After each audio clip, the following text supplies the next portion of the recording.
Thank you to the committee, to Ms. Levine. Am I loud enough? To Ms. Levine and everyone here. I am Lakweshia Ewing, native Memphian, but I think I have been adopted as a Chattanoogan. I've been here almost 12 years, and I'm grateful for the opportunity that I have to just stand before you today.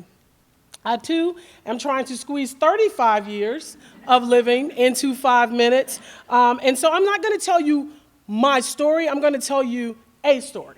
Okay, so as I funnel through what I could say about my professional path in STEM for this event, I was reminded of the Golden Girls. I know, everybody's sitting there like, what? Of the Golden Girls. I was thinking so the Golden Girls STEM, how do they match? Well, this is how they match. There was one factor that I always remembered from that sitcom. There was a sage, wise, rather comical woman who would often offer reflective thought. Some might even call it advice, while 3 other women would sit around the kitchen table and listen just like this. So I can kind of hear my inner Sophia Petrillo saying, picture it, Memphis, 2012. I was sitting on my bed skimming through a copy of my favorite Fast Company magazine, trying to look for the next cutting edge thing, when I received a call that would ultimately change my life forever from my cousin Brian. He talked about partnering with him on a business opportunity to take the mobile market by storm through app development. I said, app development, apps. App. Everybody knows what an app is. I know what they are. I have billions of them on my phone. But I've been in education for a little under a decade. So how does this venture, at this point in my life, make sense? And I did what women do. I questioned and I prayed. I questioned and I prayed. And then I questioned one more time and I prayed again. Until finally I received my revelation. And, I didn't think that I could find a revelation to life in trying to understand app development. I didn't think that I would understand clearly that my next steps in life could be plotted out by what that next step really was. And I know everybody here is sitting here on the edge of their seat going, so what's the revelation, Lakweshia?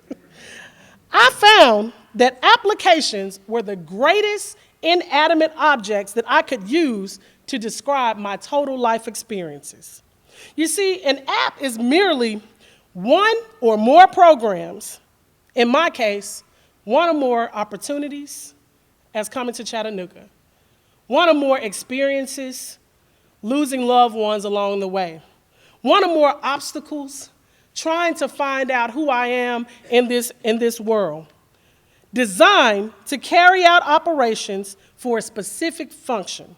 Some might say, like being positioned to be a groundbreaking storyteller in the STEM field like tonight. But I was quickly reminded of the fact that currently 1 in 10 STEM professionals are minority women. We heard all of those other statistics, but 1 in 10 of the women are minorities, which means there's still a lot of work to do. As women, we have an opportunity to create the future in STEM fields and beyond.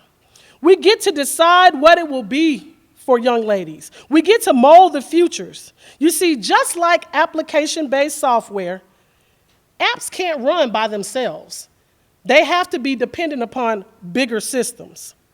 Will and Ariel Durant once said, "The future didn't just happen, it was created." We must pass on our knowledge and encourage young ladies to follow their dreams, be innovators, be thinkers, be producers. I want to leave you with this one story, and I shared it with my husband. There was a man who had a ticking in his AC unit, and it was just tick, tick, tick, tick, tick, tick, tick, tick, tick, tick, tick, tick, tick, all day, all night ticking. One day, he got tired of the ticking and decided to call a company to fix the problem. In comes his repair lady. His repair lady comes in, he tells her what the problem is. There's constant ticking, it's getting on my nerve. She walks over, she pulls out her hammer, And then she takes her hammer. That's not the hammer. She takes her hammer and simply listens for the ticking, taps it 2 times. The ticking stops. The next day, the man receives an itemized invoice. And the invoice said, "Thank you for your service. Feel free to contact us anytime." Itemized, tapping on pipe, $1. Knowing where to tap, $999. In this new age of technology, ladies, knowledge is the new currency. Go get you some.